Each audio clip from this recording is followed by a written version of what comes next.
Right, so today is May the 29th, 29th, isn't it? 29th of May 2021. We're in sunny Southampton today at the residence of Eggie, one of the important members of the Afro-Caribbean community in Southampton, to talk about obviously growing up in Southampton, Caribbean culture in Southampton, and Eggie's experiences in Southampton.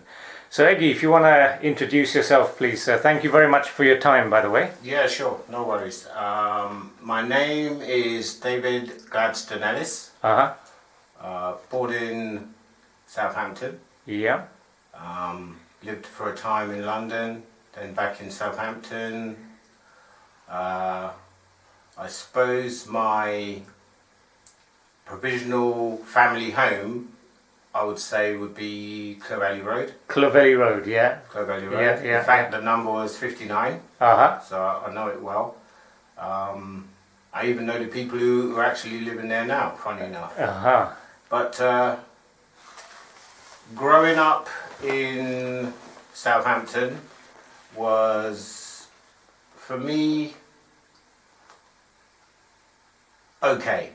And the reason I say okay is because at that time in my life I didn't really know anywhere else. So I had nothing to compare it with. Yeah. So when I had my first ventures out of Southampton, basically it was either school trips when I was at school, which were enjoyable. My family was, my mum and dad were primarily, how would I say, they were the ones that basically gave stability to the house. Obviously, with a house, they had to have their jobs. In fact, I think my dad had 2 jobs, and even my mum had 2 jobs. Wow. So moving back a little, your parents, when did they first come to the UK and where did they come from? They came from Jamaica. I would say in the 50s. In the 1950s? In the 1950s. So they settled in Southampton in the 50s? Yes. Wow. Yeah. Okay. Yeah. So that's giving away my age now. Right. You don't look it anyway. Thank you. And were they always did they always live in the Derby Road, Clovelly Road area, or first? We lived in the Clovelly Road area as our house. Yeah. But I'm pretty certain, well, for a fact, I wasn't actually born in an hospital. I was actually born in a house. Wow. And that was Woodside Road. Yeah. Portswood. So was the family living in Portswood at that time? Well, living, yes, but it wasn't our house. We were basically renting. Yeah, like a lot of families who came to the UK. Yes, yeah. You had quite a few families that came in and basically moved in to people who had already settled before. Yeah. That was how it was. Yeah. They used to do a scheme called the Partner scheme. Yeah.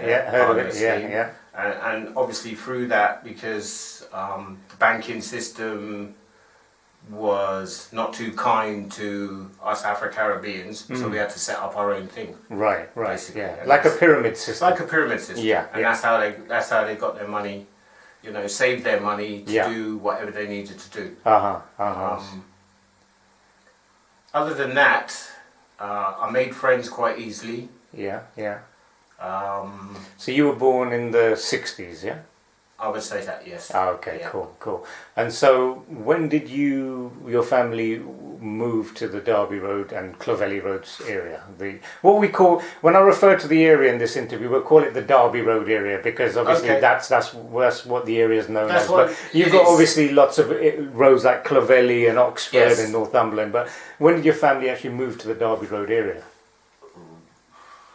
I would say it was very early. It was the early point in my life. I must have been about, I was going to infant school, middle school. So I do remember Argyle Road. Yeah. I remember going to Deanery. I remember going to Richard Taunton College afterwards. Yeah. Then when I left, they mixed it. Yeah. Right. I did some sixth form college. Yeah. Also did, well, when I say sixth form college, that was catering college. Yeah, yeah, yeah. So your earliest memories from a young child was the Derby Road area? I would say so. Yeah, because I've spoken to other people like Don Cooper, who I did an interview with. He actually grew up in Millbrook and actually found his roots in his teens when he moved into the area. But you grew up in the area, basically. In the area, yes, basically. So, I mean, my memories are from the late 70s. A lot of people, when they associate Derby Road, they think of Asian people, Asian shops, loads of Indian people. What was Derby Road like in the 60s as you were growing up? What was the dominant population there? Dominant population, I would say it was a mixture of Asian and white.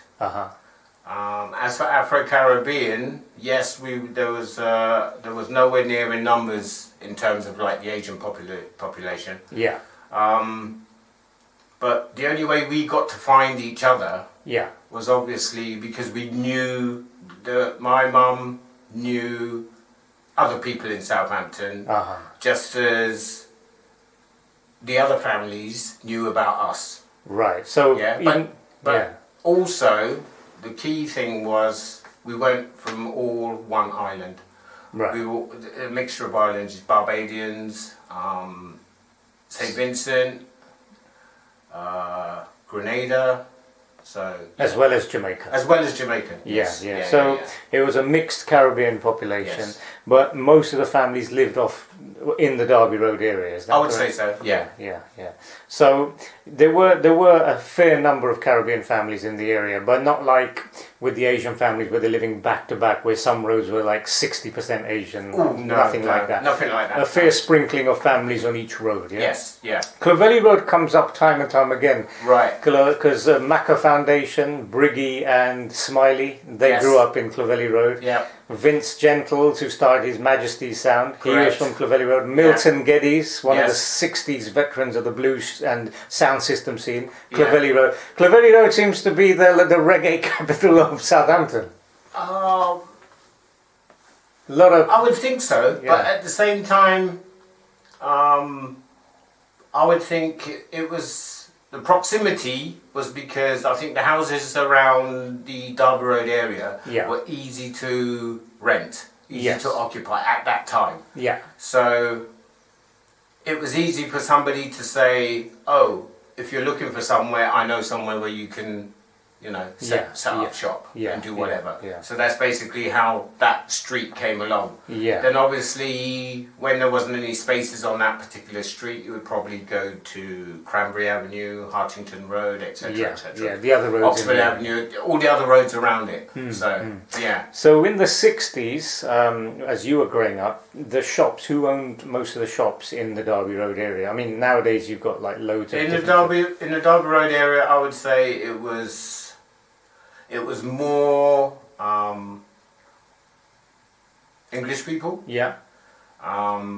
There was possibly one that I can remember, or maybe even two Asian shops. And that was basically it. That was it. All the surrounding areas, like going down to St Mary's or even Portswood, no, they didn't exist.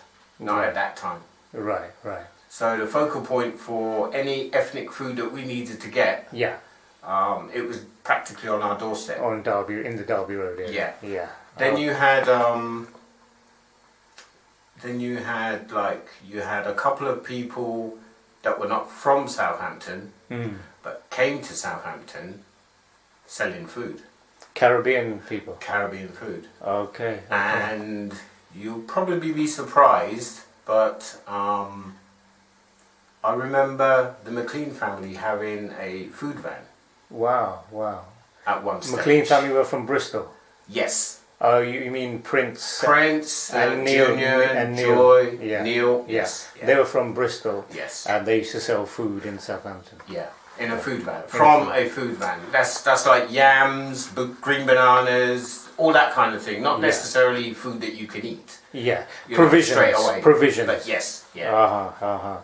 So that's interesting. Were there any Caribbean shops at that time? Caribbean shops? I don't think so. Not that early. Not that I can remember.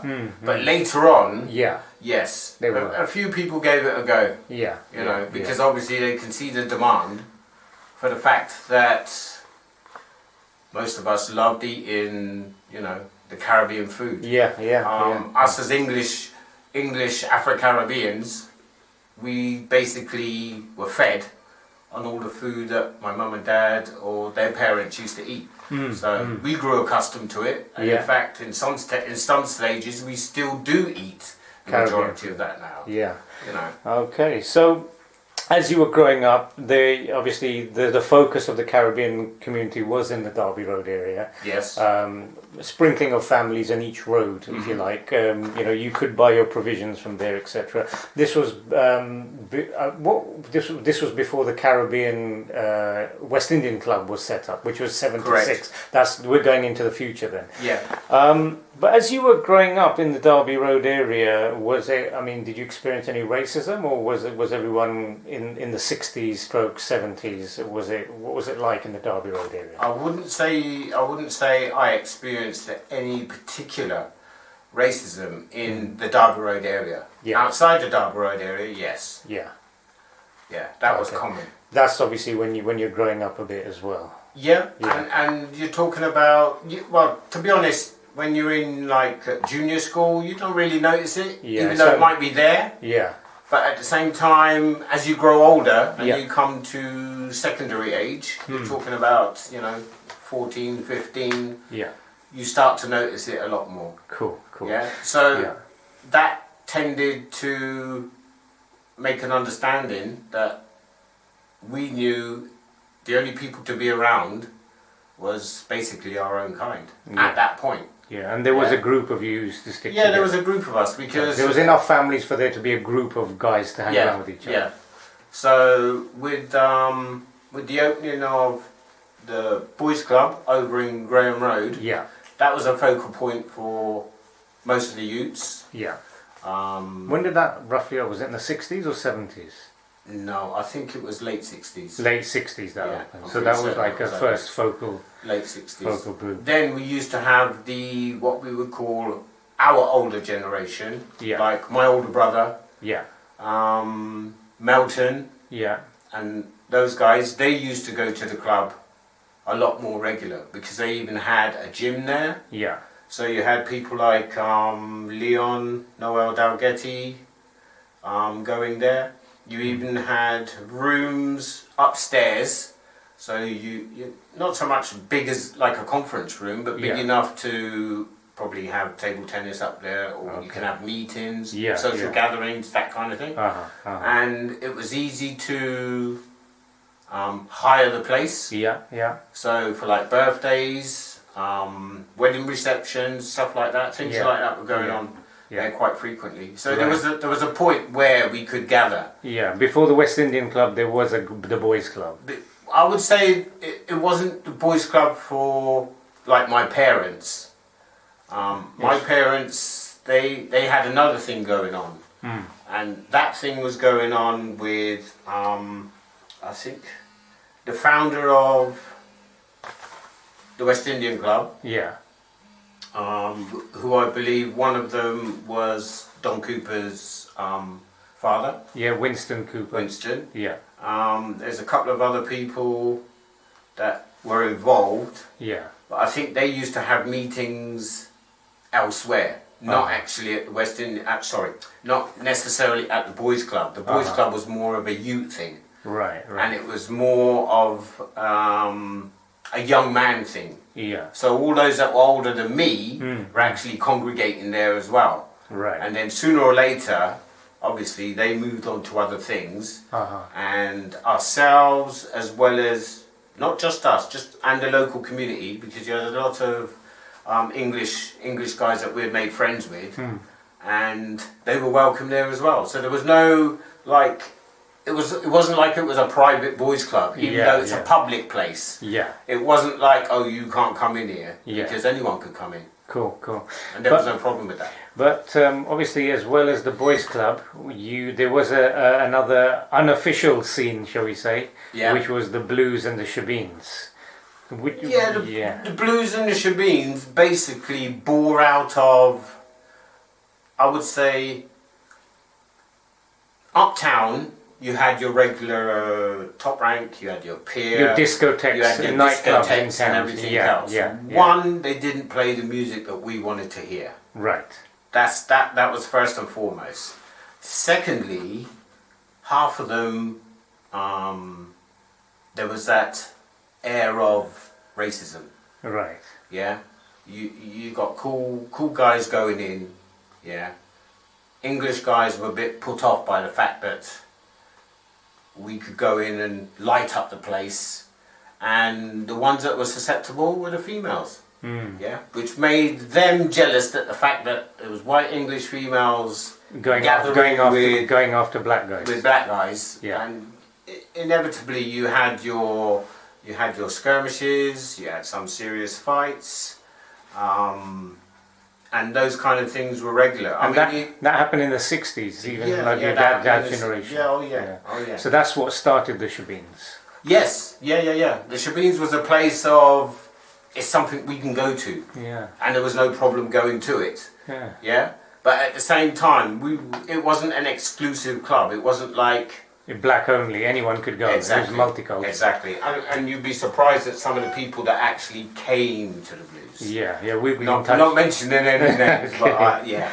But so you mentioned the racism. So basically, there were fights in town. What else used to happen when black people in the 60s tried to go to discotheques in Southampton town centre? It was just, I would say it was just mine. It was just jealousy, basically. You know, a cool black guy with a white woman next to him as girlfriend. Yeah. Wasn't a thing that people liked. Yes. They were a bit jealous. Yeah. But I wouldn't say it was maximum exposure. It was down to a minimum certain people. Yeah.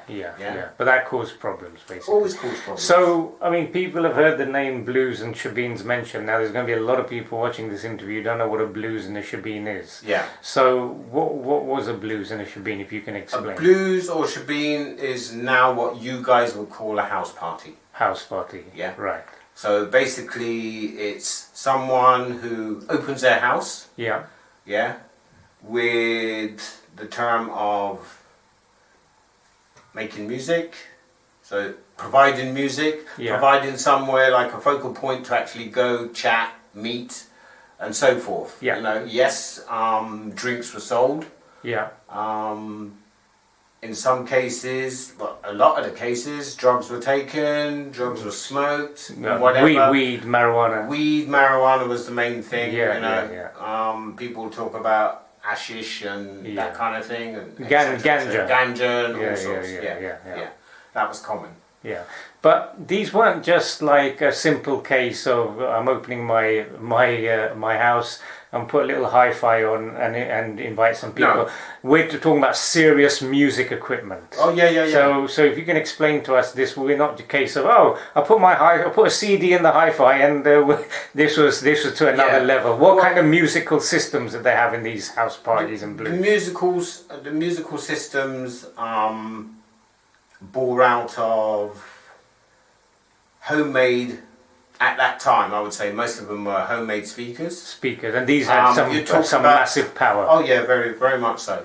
Like sound systems. Sound system style. You're talking about speakers, bass speakers, probably about that high. Right. 4.5, 5 foot. Right. With 20, maybe 24-inch speakers. Wow. Yeah, and that's just for the bass. Right, and some heavy-duty amps as well. Oh yeah. Some of the amps were the classic amps. Most people had what you call the old-fashioned amps with the valve amps. Valve amps, with the nice glowing bulbs in the back. Mm-hmm. But they proved to have a nice sound. Yeah. Yeah, which is why a lot of sounds started out with that. Yes. When it came to electronics, the sound sometimes wasn't the same. From a musical point, there was a difference. The low-key bass that you could get would be far superior with a valve amp, rather than an electronic amp. Right. But finally, they got the electronics to almost match, that sound that you would get from the bass scoops. Yeah. And at the same time, it was cheaper in terms of if something broke down, you could fix it easy with, the electronics. With the valve amps now, sometimes those valve amps, if they broke down, they were very expensive to fix. So basically, we're talking about proper sound systems that could rattle a house. Oh yeah. Right. We're talking about people having an unofficial nightclub in their house, basically. Correct. A proper thumping, powerful sound system. Yes. And drinks were on sale. Yes. So obviously you could buy booze there after hours. Yeah, you could stay in there for. Put it this way, some of them you wouldn't be surprised if 5:30, 6 o'clock in the morning they were still going. Okay, so they used to go until late, early in the morning. Yeah. And so you had a house. Was it usually in a house or a cellar, or what kind of different? Did you have different types of blues? Yeah, there was all different types of blues. I would say the blues that were constructed that had a basement. Yeah, in a house with a basement. Had a better advantage. In terms of sound going out, right, into the neighbourhood, if you understand what I'm saying. And disturbing neighbours. Yeah. I mean, if you have it in the house, because of the amount of sound that was coming from the sound systems, it wasn't unsurprising that you would hear like a glass rattlesnake. Yeah. And basically, that's the windows shaking because when the music is playing, because of the power of the speakers. Yeah. So in order to have a decent time, it was pleasurable to have it down in the cellar. Yeah. But when we graduated to actually playing outside of the actual parties itself, you're talking about other people, not just us. I mean, other sound systems from around the UK, inviting one another to play at a community church centre. hall, community centre, or whatever. Yeah. And that born the contests that we used to have. So you used to have something called a sound clash. Yeah. That's a bit later on. Right. Yeah. But when you're talking about sound clashes, that's another thing. Yeah. But yeah, it was a focal point to actually somewhere for you to go and feel comfortable going to. Yeah. Rather than trying to go to. Many of us still did go to the Pier and the Top Rank and. These are all famous nightclubs in this town, in Southampton town centre. Yeah, they were. And you still got into some clubs. Yes, you did. Yeah, you got in. In fact, you got into most clubs. Right. It was just the atmosphere wasn't quite.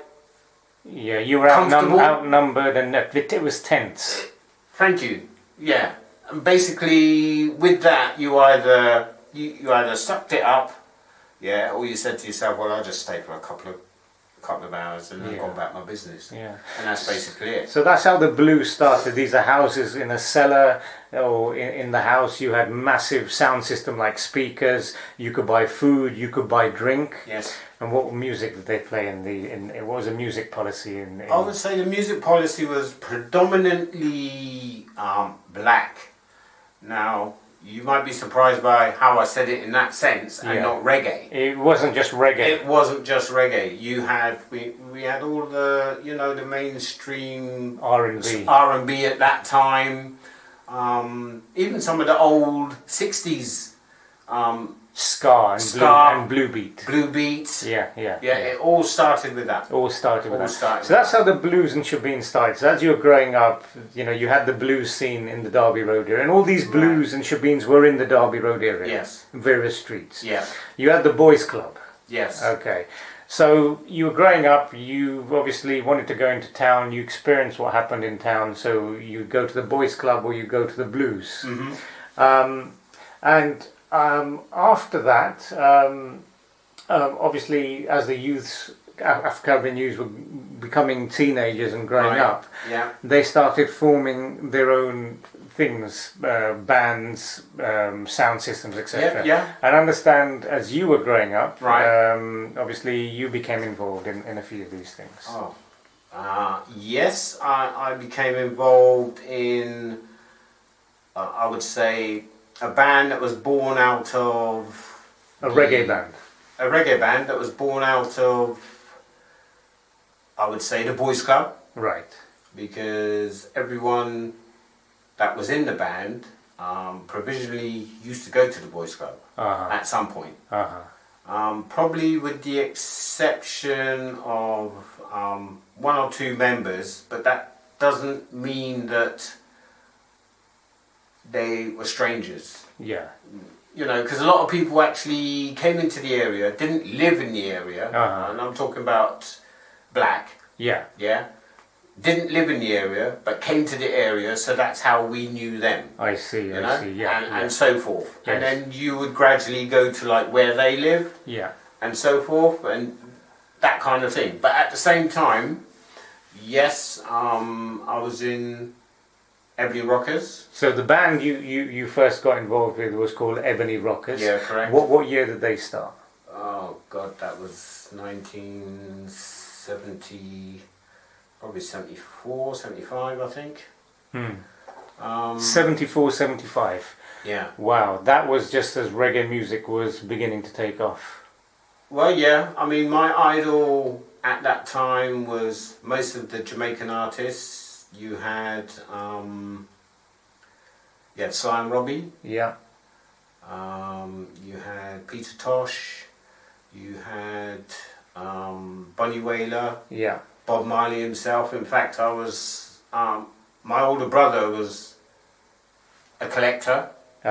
So anything that came out of the Caribbean in terms of music, he used would to buy. collect. And because obviously he's my brother, so I used to go around his house, and there would be many times where we'd just sit and chill. Yeah. And he'd have his music on, because most of us, that was one of the first things we bought for ourselves in our own homes, was our own little Sound system. Little sound system, Yeah, just in your bedroom if your mum didn't want it. Well, Yeah. the parents had their own Blue spot gram. big sort of, what do you call it, grams. Yeah. Yeah, where you lift up the lid, you had the old-fashioned radio bit at the side, and you could put a stack of 10 inches or 7s. I think mainly they were like 10 inches back then. Yeah. The real brittle acetate stuff. Yeah. I used to remember growing up listening to all kinds of music coming out. So where did your parents get their music from? Because there were no black music shops in the 60s, was there, in Southampton? To be honest with you, I think to begin with, when my mum and dad came over, I think they brought some of that Records music with them? Okay, yeah. And then you did have specialist music shops. In Southampton? No. That's the problem. There was none in Southampton. So they would either get it from friends or relations from outside of Southampton. So in the bigger black communities like London? Yes, they would have had them, yeah. So basically there was that trip where if we went to go and see a family relative or a family friend, inadvertently you're in the area, so you pick up some bits and pieces. Yeah, cool. That kind of thing. So, as you were growing up as a teenager in Southampton, now there was not much reggae played on the radio station, the mainstream radio stations. Correct. There was no black pirate radio stations in those days. No. There was no reggae on the TV. No. There was no sound tapes, which came later in the 80s, of Cox and Sax, and there was no sound tapes in those days. So how did you know about Bob Marley, and how did you know about black culture and reggae as you were growing up in Southampton? As I was growing up, I would say radio. Radio. Which radio station played any reggae, if it did? Oh. I wouldn't say it was the mainstream, what you would call now Radio 1. That it was probably something like either Radio 2 or Radio 6 or something like that. Yeah. So this is a BBC radio channel. Yeah. And did they have a specialist reggae show once a week, or was it just Well, it started off in that vein, and I think it basically took off. Yeah. Because obviously from the power of the listeners, they were getting, I mean, phones had just possibly started to come into play. I'm not quite sure. Yeah. But it got to a point where a lot of people were listening to that kind of music. Yeah. You had the people that also set up church communities. Yeah. So they had their little sprinkling of how to get their music as well. Uh-huh. So, and the two intertwined. So you had a black church in Southampton as well? Yeah, we had a black church in Southampton. Okay. In fact, it's still around today. In St Denny's? Yes, in St Denny's, yeah. Most of those founders are people that had been living in and around Southampton for longer than I can remember. Uh-huh. I think there was even one church that started in a house. Wow. And that was in the Derby Road area as well, but I can't quite remember what road it is. Yeah. But anyway.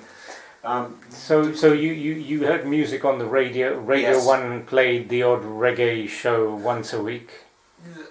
Yes, I would say so. But the reggae that we were hearing was Toots and the Maytals. There was nothing in terms of the hardcore reggae that The current releases that were being released in Jamaica. Yes. You couldn't hear the current releases. You couldn't hear them.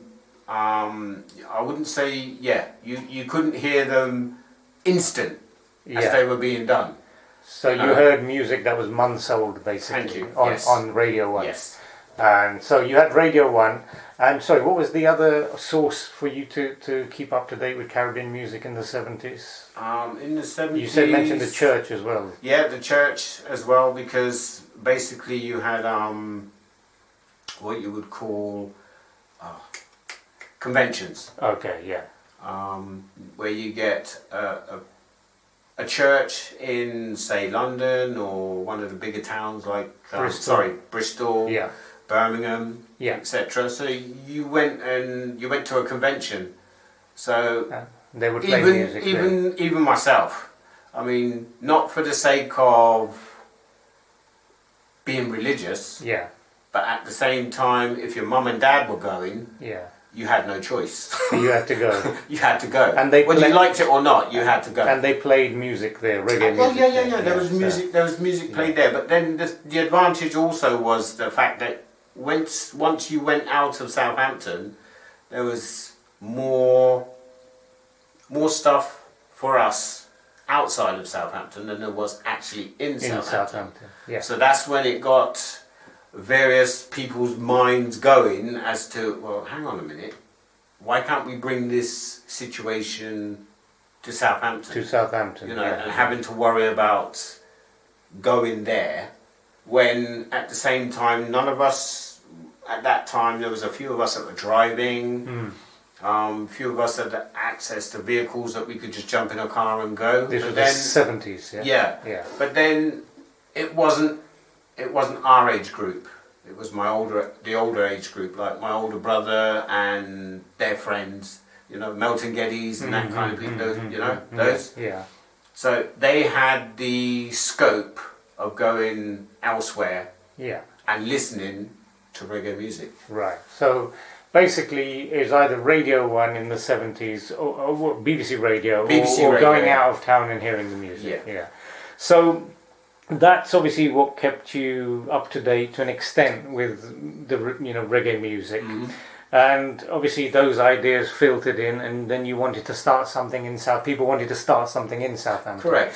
So how did Ebony Rockers start then? Who was the founder? What was the idea, and where did the idea first spring from, and who was the main organisers? To be honest with you, I think the main organiser probably that sticks in my head is Don John. Don John. who was and still is a racial equality officer. Yes, he was a racial equality officer. We used to work for the council in Southampton, and the premier black race advisor in Southampton. Correct. And the expert that anyone in Southampton council would go to in seeking advice. So that was Don John. Yeah. He came from London, didn't he? Correct. And he came here in the 70s. Yes. Yeah. Originally from Sierra Leone. Yeah. Yeah. So he obviously became familiar with the black community because that was his work as well. Yeah. And so he started the idea or the concept of having a reggae band in Southampton called Ebony Rockers. Yeah. Okay. So how did he get that all arranged then? Oh God, my brain is sketchy, but the fact that we used to all meet at the West Indian Club. The Boys Club. The Boys Club. In Graham Road. In Graham Road. Yeah. Yeah. And I think it was something out of like having a music session, but not actually being in any particular band or anything. That's how it all started. All of you played various instruments. I wouldn't say all of us, because as a drummer, I was self-taught. So you... I didn't have any... I didn't go to classes of any nature whatsoever. You naturally liked drumming. Yes. And when did that start, that interest? Oh God, that interest started... But that interest was born because of the music I was listening to. Right. At the time. Yeah. Yeah. So I had my older brother who was born in... I had another older brother who was actually born in Jamaica and used to tell me stories of how improvisation. So if you didn't have like a musical instrument, you made your own. Yeah, out of steel drums and stuff.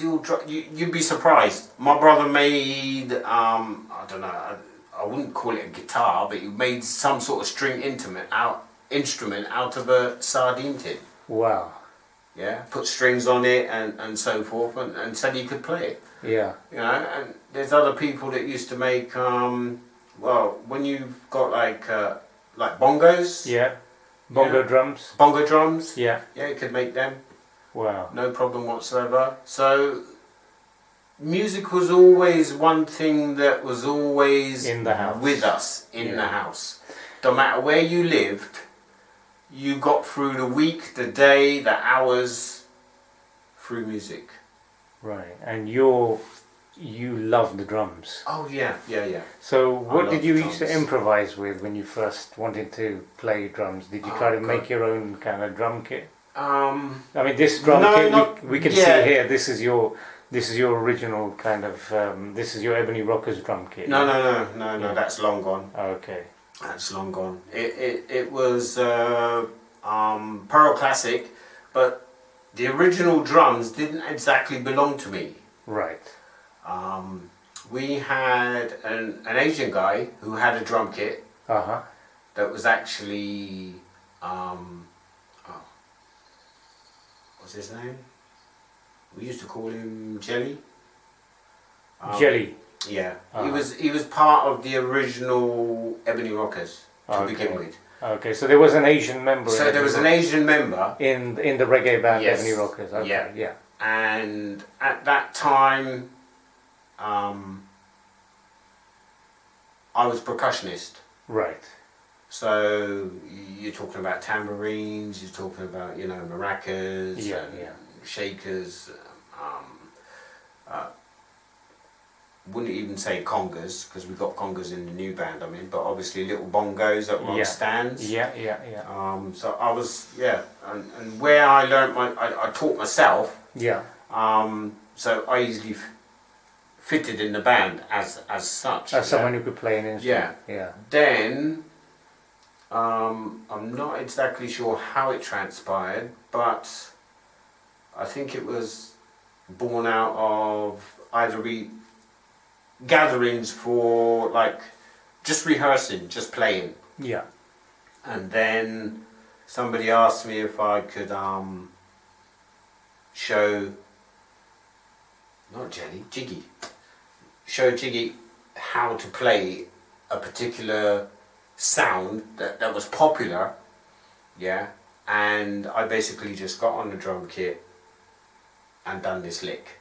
because he wasn't doing it. Yeah.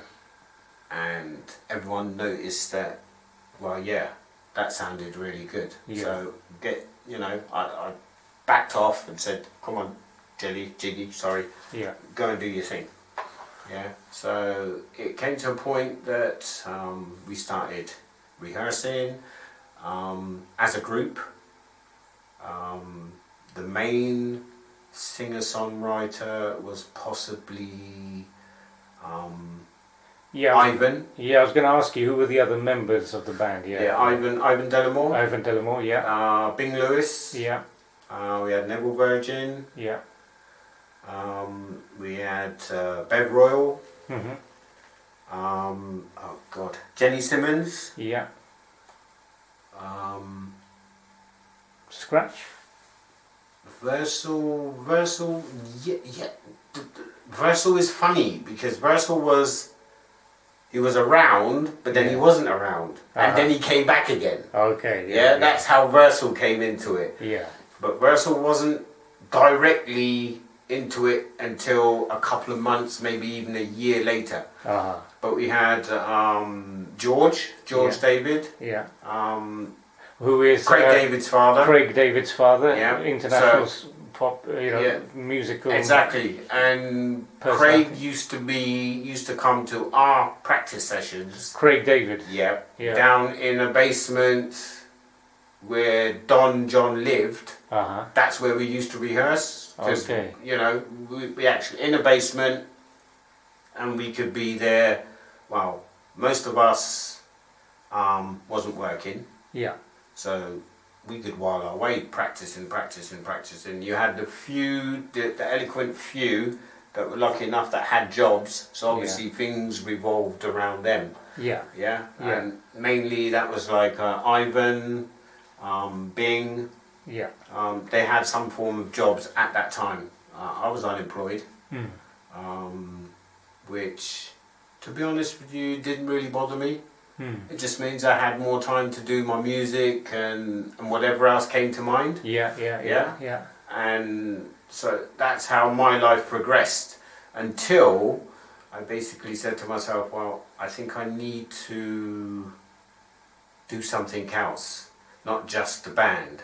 I was constantly buying music at that time. I started buying music, but having to go to London to buy music. Reggae records. But you know what? Funny enough, there were people out there that had better resources. So they then turned what you would call mixtapes.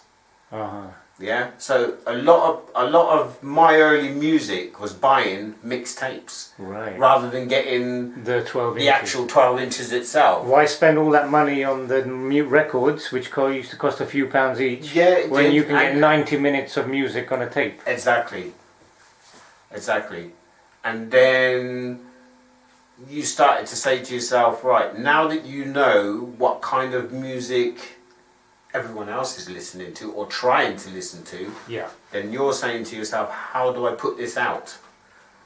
By putting it out means you need some form of operation, apparatus, instrumental, whatever, to put to the masses. So you were basically trying to play the music that Aswad was playing and the other Steel Pulse were playing, and giving it a Southampton vibe with Ebony Rockers. Yes.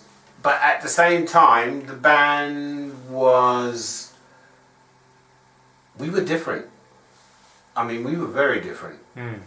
To the point of, I remember Bournemouth, one of our first gigs, and we were obviously new band, so you're not going to be up there on the, main stage or listings or whatever supporting actor, or even the support. So you literally go on stage when people are still frigging buying tickets and coming in. Yeah. So you're just warming up the place, doing something when the big boys come on. So we've played with,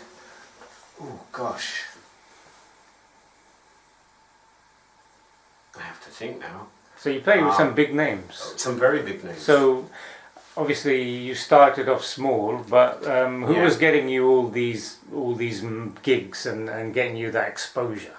Don John. Don John. He was working hard as the manager. Don John was doing... He was the manager. He was the manager. He was the, I would say, manager stroke motivator. Yeah. So, and it was easy for us not to spend any money in any sense of due to rehearsals. Yeah. Because we were rehearsing at where he was living. Yeah, yeah. And it was his basement. So costs were cut. So costs were cut. Yeah, yeah. We even got, Don even secured us a competition to go into. Yeah. Which I think to begin with it was a regional thing. It was called Battle of the Bands. Right. And it was sponsored by EMI. Uh-huh. Which, God, EMI is like one of the biggest record company producers in the world. Never mind just the UK. Yeah. And they did what we call a Battle of the Bands situation. We played, I think we played the regional, got through that. Yeah. And I think we played the final. Wow. Yes, we did play the final. We didn't win the final. But which region was it? The South region? South region, yes. Okay, so outside of London, the south of England. Yes. And you were battling with bands that weren't reggae bands only? Oh, no. They were all rock bands, you name it, it was, we were the only rock band. You were the only reggae band? We were the only reggae band. And still, being outnumbered by all these other genres of music, you still got to the final? We still got to the final. Wow, which is great. Yeah. But the thing was, we didn't win the final. Which band beat you? It was a three-piece. I remember it was a three-piece band. They were very tight, very loud, a bit, how would you say, policey. Yeah.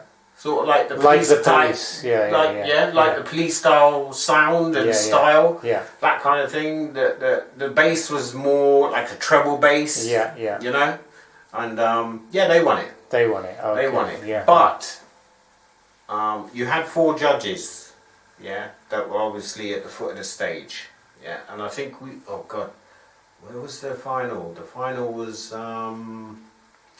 actually in London. I'm pretty certain of that. It was in London, and the stage was huge. It was something that I've never ever been on. Yeah.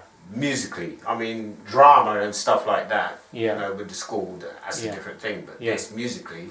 Yeah. It was an eye-opener. And it was something that some of us said, oh, we can get used to this. This is nice. Yeah. We like doing stuff like this. And if the viewers want to see early footage of Ebony Rockers and indeed Eggie being interviewed, you came on ITV, the local ITV News. Was it Meridian? Well, it's called Meridian News now. Yeah, it's called Meridian. Meridian now. Yeah, so it was the local Southampton News on ITV, and they did a piece about youth unemployment and racism in Southampton. This was 1980, at the beginning of the 80s. Yeah. And in that video, you see Ebony Rockers playing. Yeah. They do an interview with you, as well as Don John and a few other people in the area.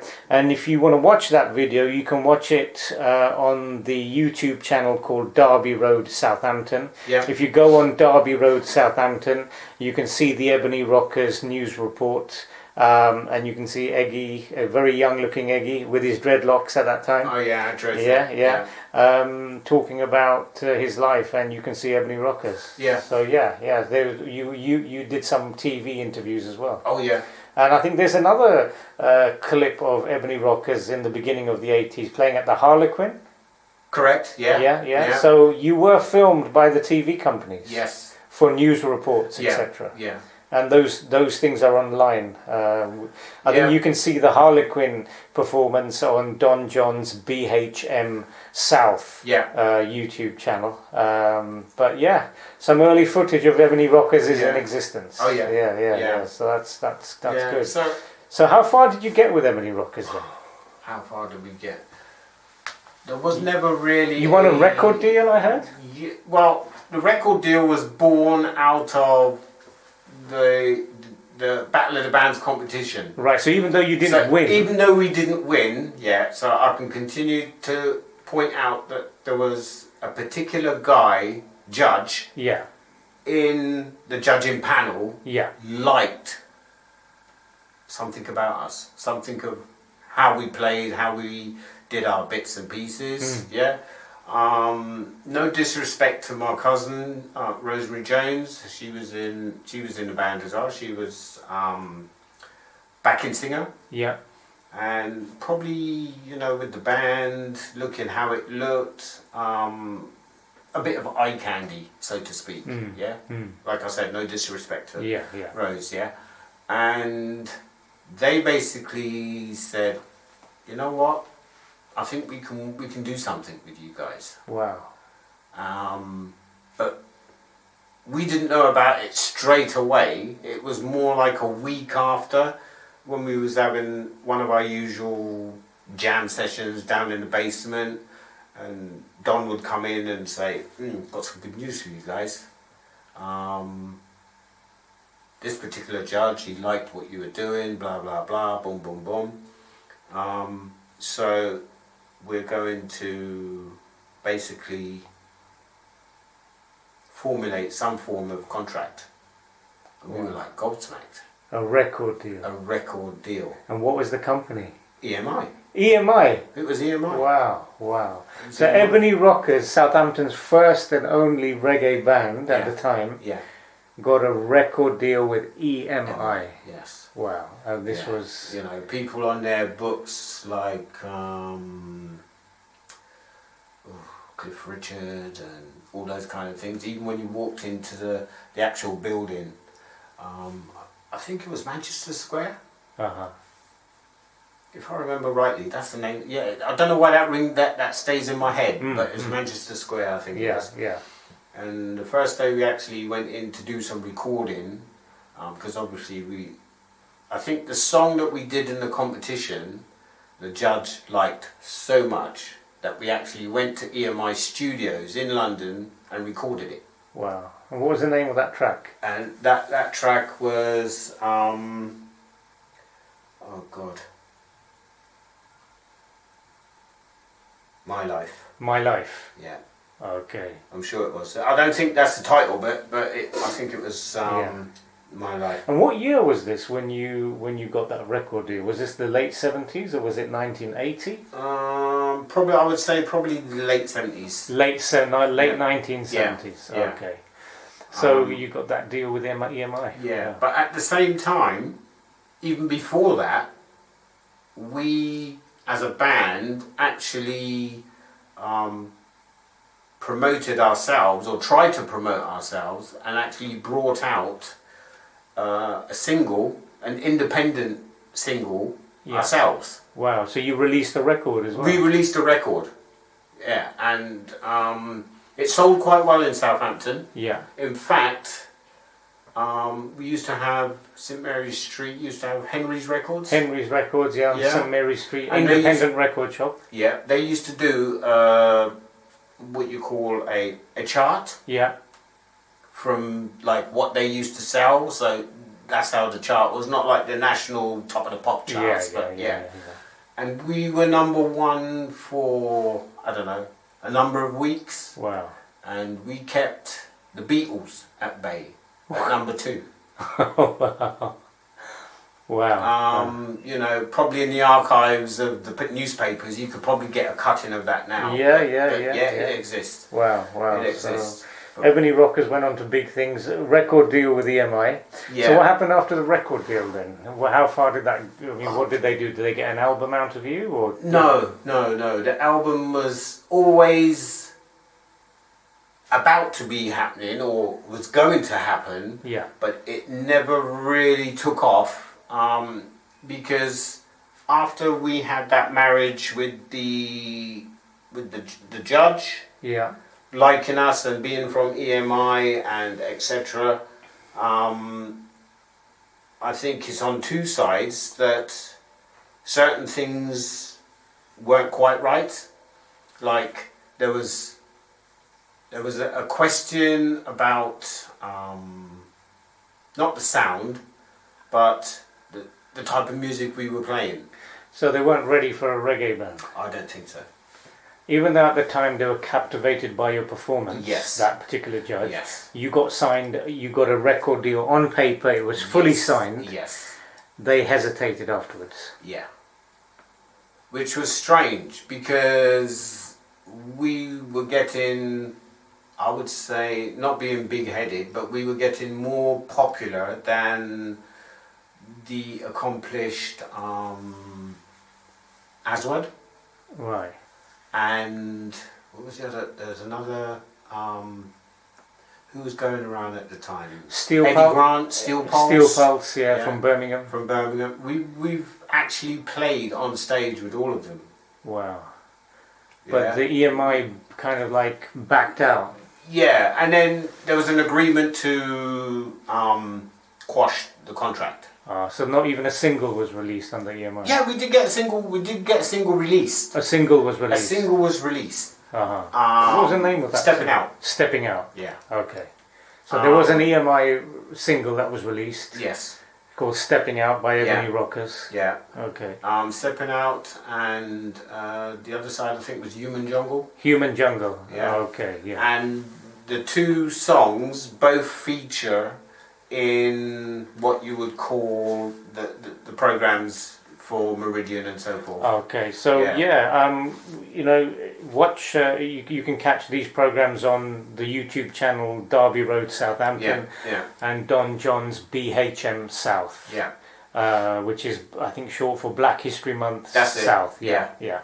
So all of this, wow, this is brilliant. So you've got footage of that. Oh yeah. Yeah. Oh, yeah. So this has been fully documented. Yes. Footage from the time. Yeah. And the music is there as well, which is amazing. Yeah. Which is really great compared to the struggles I've had to get sound system videos from Southampton. Yeah. The Ebony Rockers story has been documented to some extent with footage, exactly. which is brilliant.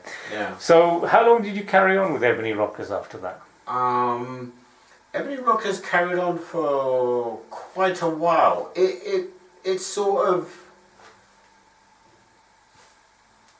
of broke into two.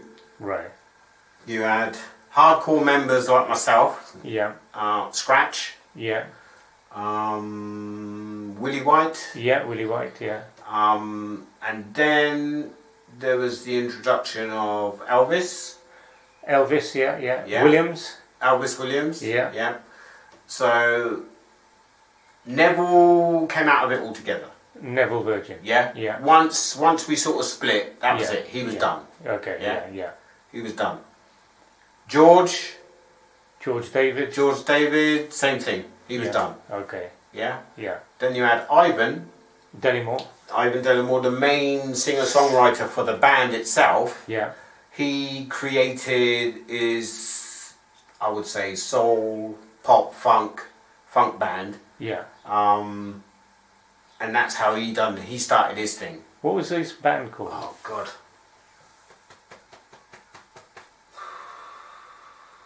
You know what? But he basically started his own. He started his own band. Yeah. But anyway, to the current situation, that's now changed again with him. Yeah. He's now doing even bigger and better things now. Right.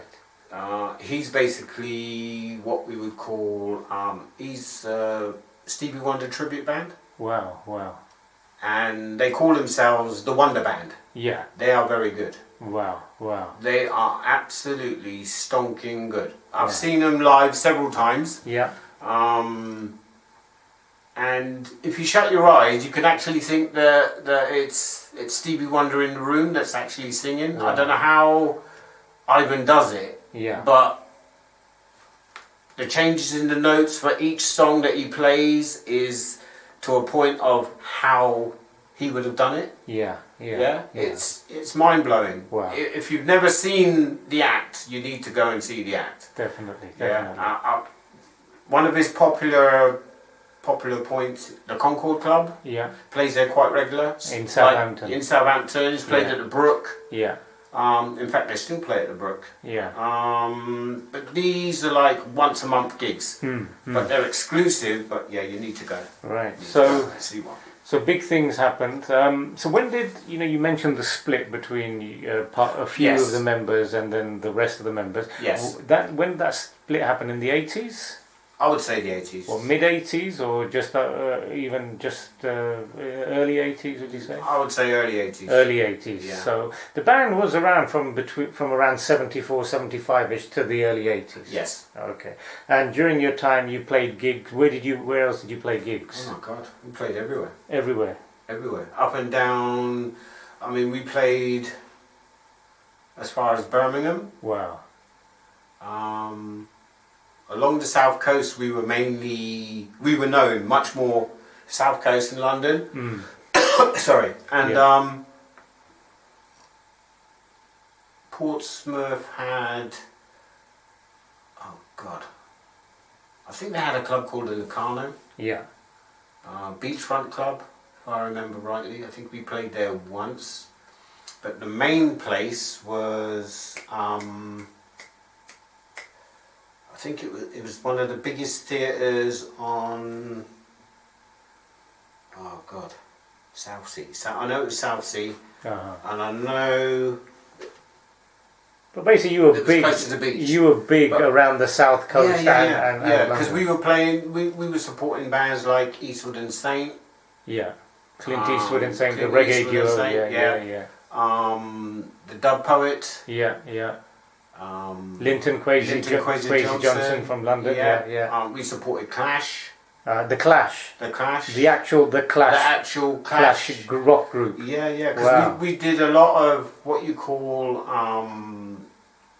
oh God, not radical. Like free the bomb, that kind of thing. Yeah, revolutionary. Music against racism, stuff rock like that. Rock against racism. Sorry. Yeah. We did all those. Wow. So you were well known. Yeah. Big following in the West Indian community. Not necessarily. Yes. But in terms of following us to do gigs. Yeah. We had a little group. I think it was more connected to like close relations to the band. Yeah. Would come. Yeah. And then you had some good friends that would jump in their car and come and see us. Yeah.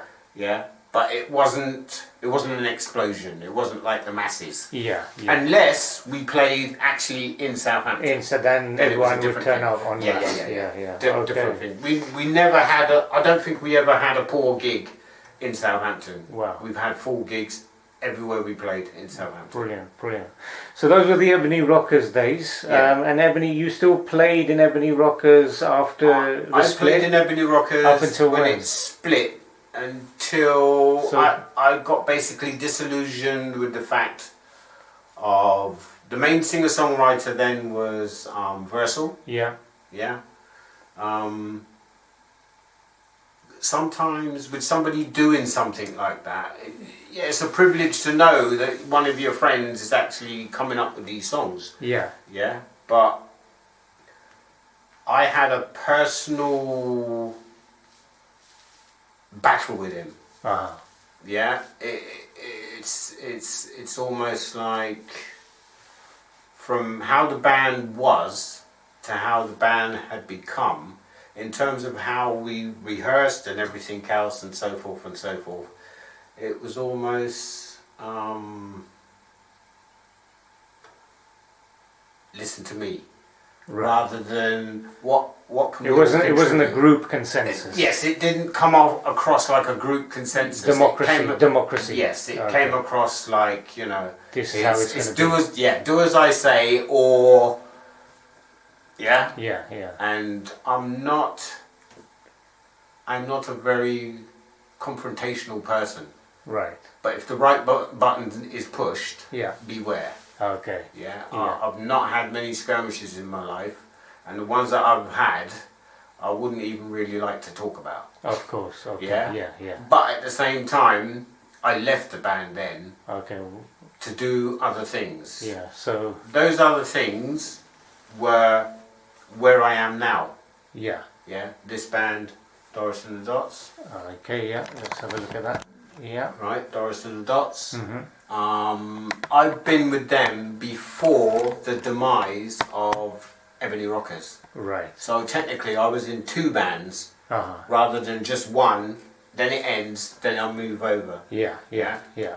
This band, this current band, Doris and the Dots, we've toured Europe. Yeah. We've made an album. Now that the band is still going. Yeah. The core of the band is the lead singer, who I actually share the house with. Yeah. And it's to a point now where we're not looking fame or glory. Most of the gigs that we do now is as long as we cover our expenses. Yeah. Yeah. As long as there's no loss. Yeah. To everybody getting there and getting home. Yeah. We'll do the gig. That's good. That's good. And that's how we work now. We're not looking for the fame. We've had the t-shirts, we've had the groupies, we've done all that. Yeah. That's all done now. Yeah. Yeah. This is just because we love playing live. Yeah. Yeah. So, early 80s, Ebony Rockers split. Right. And you played, obviously, with the new faction of Ebony Rockers up until when? The 90s? Yes. Well, early 90s, late 90s? Yeah, I'd say early 90s. Early 90s, Yeah. and then that stopped. Yeah. You do the odd Ebony Rockers reunion, because I think on Yes. Meridian TV, Yeah. I think in 2000 and, was it 8? 2008. Yeah, I think Scratch Yeah. was the main presenter on that, Yeah. and you were at the was it the Sober in Port? There was a pub where you were playing, and there was a reunion. I think George David was there. Oh you right, were there. yeah. That's my cousin Neville. Neville. Neville Virgin. Yeah. His establishment, Sober. The Sober in Yeah, Beavis yeah. Valley. We played there. So you Yeah. played. So you've done the odd reunion. Yes. Yeah. Yeah, but to a point where we're happy to see each other and do something when anybody wants it done. I've got no problems with that because we still all speak, Yeah. even though not as regular as how we used to. Yeah. But that's obvious because we're all in different things. We're all doing different things with our lives. Yeah. at the Yeah. moment, Yeah. so Of course. Yeah. that's not in it. Yeah. But yeah, like I said, music has been a major influence in my life. No, definitely, and I really don't know what would have probably happened to me personally if I didn't have music in my life. Would I be the age that I am now? I don't know. Right. Because I don't know what path, what road I would have taken, in order to get some form of, I don't know, self-satisfaction, life in general, or whatever. Yeah. So yeah, and I've known you from when I used to come to Southampton, correct. and anyone who's known you for a long time will Yeah. know you looked a lot different to what you are now. Yeah. You used to be a practicing Rastafarian. Yes. Yeah, I remember you with dreadlocks, Yes. the leather caps, the Yeah. Rasta caps, the Yeah. beard. Yeah. So when did you embrace the Rastafarianism? A long time. From as early as when Ebony Rockers first started. Yeah. It's still the philosophy and everything else is still in me now. Yeah, and I practice much of what I can. Yeah.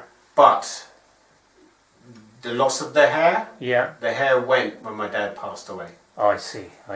Yeah, I cut it. I literally cut it then. Oh, okay, understood. I'm happy to talk about it. I mean, it was just before millennium, 1999. Yeah. I had hair, well, if I stand up a minute, I had hair that was past, Yeah, long. it was yeah. down to sort of like nearly touching my knee. Yeah. Yeah. Proper matted dreadlocks. Proper dreadlocks. Yeah. Proper dreadlocks. My daughter's still got them. Yeah. Yeah, she's got them in one of those sealed bags, bless her. Uh-huh. She didn't want me to get rid of them. That's my oldest daughter, by the way. Yeah. And so a lot of people have said, would you ever grow them back again? And I said, no.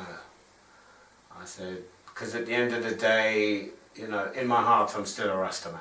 Yeah. Yeah, that's good enough for me. Mm. I don't need to have something that's showing my faith to everyone else. I mean, if anyone knows the real me, they'll know what I'm all about. Yeah. No, I've always known you as a conscious, easy to talk to Rastaman. Even my harassing phone calls, you still answer them. Well, to be honest with you, you know what? If I didn't have your name to the number, yeah, and this is going on camera, Yeah. I probably would never have answered the phone. But I'm a person, I have to have a name to a number. Of course. Yeah? Yeah, And yeah. I get loads of people off the off chance, oh man, I can't ever get hold of you. I ain't got your number. Well, then send me a text. Yeah, You can do texts now. Yeah. Do a text, say, oh, I just rung you, you didn't answer, blah, blah, blah, it's me. Yeah. I can then save the number, save the name, yeah, so when yeah. it rings, bang, I answer Definitely. it. I don't Yeah. do unnamed calls, ever. Cool. So Yeah. when I obviously knew you as a Rastaman, Yeah. I didn't. I mean, from my memory, and obviously you can correct me because obviously there may be some people who formerly were Rastas but have, but you know, cut their locks. I remember yourself. I remember Andre from Ghetto High Power. Andre, Otway. Yeah. Oh yeah, Otway. Yeah. I remember Vincent Gentles. Yeah. And I remember, rest in peace, James Wiltshire. Yes. Yeah. I only remember 4 Rastas. Back in the day, were there more Rastafarians in Southampton? Yeah, well, yes, but not necessarily associated with growing up in Southampton. Right. Because we had a guy that used to frequent down here called Red Dread. Right, yeah. And there's a couple of other people as well that I remember. I can't remember their names, but they were about. So, yeah, I mean, even I think Gregory Malcolm at one stage. There's quite a few people that have actually started and dabbled With the dreads. with the dreads. Yeah. But then, you know, for whatever reason, Yeah. rather than sustain it for a good number of years, Yeah. then it sort of all disappeared. I mean, even Cecil, our dearly beloved Cecil. Rest in peace, Rest Cecil in peace, Pitt. Yeah, Cecil. he had had dreads. He had dreads. But he as never well. had dreads to begin with. Yeah. So So there was. everyone finds their calling when, you know, when they need to. Yeah. And that's it for me. But- I'm cool with that. Yeah. So there were. I mean, there was a very small number of people Very small. in Southampton who were Yeah. Rastafarian. Yeah. Yeah, there wasn't enough people to form a little section or a group of Rastafarians. No. Yeah, there was only a handful. Yeah. Yeah. So we've talked about the band, but also music isn't obviously only in the form of the band in your life. You also were around in the sound system scene and the Yes. blues scene. Yes. So tell me how you got involved in the blues and the sound system scene. Were you part of any? I mean, if you can tell me, when you were growing up, what were the name of the local sound systems that you remember? Oh gosh. Well, Macca was more, I would say, more recent. That was they started in '79, but I understand before them there were a few sound systems. I think it was Imperial Lion. Imperial Lion. His Majesty. Yeah. I think there's another one. So African Blood, Shirty. African Blood, yeah. But the thing with those sound systems were, it was all a bit of, can I use this to do that?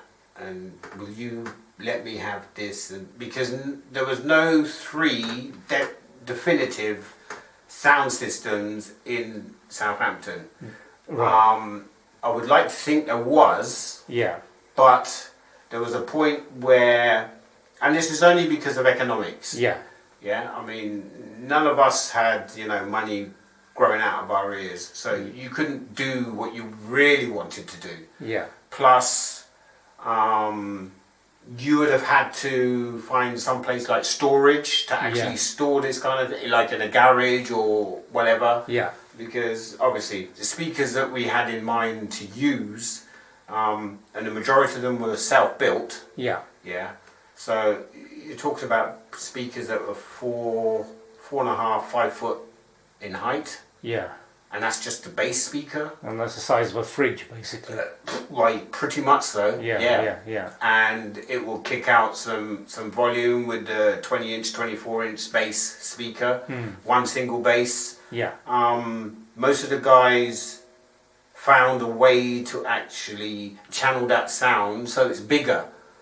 the further away you are from the speaker. Yeah. Yeah, so that's when things called scoops came into it, because in the early sound system had bass speakers. There were no scoops. Yeah, yeah. Yeah, so now you had these scoops that could literally, I mean, oh God, it's phenomenal. Seriously, when you've got a sound that sounds right and it's kicking, and you've got like 12 to 24 of those bass speakers circled around in a hall.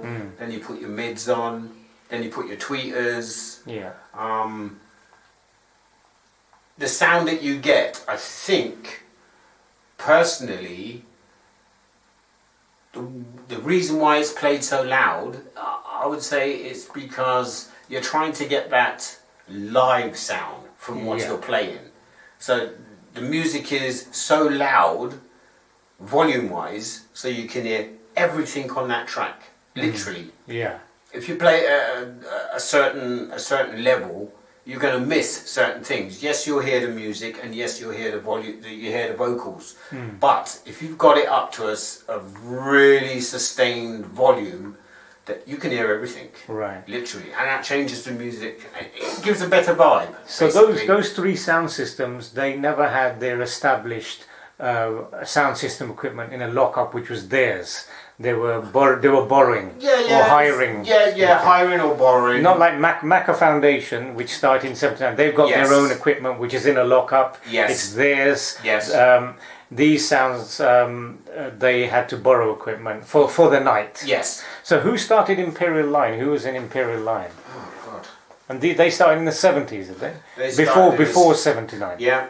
Yeah, I'm pretty certain it's probably Imperial Line was, I think that was Vincent. Yeah, Vincent, was it? Or was he His Majesty's? Ah, yes. No, you're right. Yeah.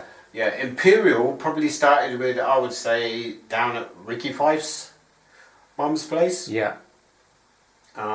She still lives at the same house now. I remember, because firstly, when Ricky came to this country from Jamaica, they used to live on Oxford Avenue. Yeah. Right up the very top end, towards the main street. So you literally had like at that time, it's not there now, but you had like a co-op. Yeah. You had a co-op. You had the food co-op. Yeah. And I think across the road, which is totally different now, but across the road there was another big sort of like, it's a bit like Debenhams. Yeah. Yeah, there was all different floors and clothes, shoes and pots and pans and you name it and whatever. Yeah. But basically you had three sound systems in the sound systems. I mean, I think Don mentioned in Imperial Line it was Prince, Gert, Don Cooper, Ricky Fife, as you said, and your brother Mikey. They started in the 70s. Yes. I think Imperial Line was the Gentles brothers, Vincent Gentle, Earl Gentles, and Scratch Vercel. Yeah. And I think African Blood, they were run by two guys from Birmingham, Shirty, and the next one. And another guy we used to I can't even remember I can't remember his real name, but we used to call him Blubber. Blubber, yeah, I've heard the name. Yeah. But where did those sounds play? Where would you hear them? Oh, God. I mean, was it just the blues and the Shebeens? To begin with, yes, but then there was always the opportunity to do, like, a show somewhere else. Right. So what venues locally would allow a sound system to play? Oh, God. The Boys Club. Boys Club allowed it. The Boys Club. Yeah. You also had a chance to Argyle Road School. Yeah, Argyle Road School. You had the chance to hire that hall. Yeah. Itself and put on your own dance. Okay. Yeah. So a lot of the guys, that's basically what they wanted to do. Yeah. Was put on a lot of their own dances. Yeah. You know, because then you can generate more money. Yeah. Basically. Yeah. Back in the day, it was, you know, everybody had a craving to go out. So, you know, they would have money. Yeah. Regardless of how they got it, that's not the point. The point is, most people A dance, yes. When is it? Okay. Okay, so They would prepare for it. So you got people who save up some money and go to London or even go uptown and get a new garment just to wear just for that dance. Right. Yeah. That was how things went. Everywhere that a sound system was playing or group, band or whatever, that's how it was. So you weren't actually in these sound systems, but you knew the people who were in them? Yes. So you never actually joined them? Yeah, no. I didn't exactly join any of them. Yeah. I did sort of like partly join a sound system, but I wouldn't call it a sound system because we actually never had our own equipment. Okay, so you hired it out? Yeah. We basically hired it out. When was that? Oh God, this was late 90s. Late 90s or 80s? No, early 90s I would say. Early 90s. 90s. And who was in the collective, in the group? Well, basically it was only two of us. It was me and my very good friend Keith Richards. Rest in peace. Yeah, rest in peace, Keith Richards. Okay, and what was the name of the sound? Oh God,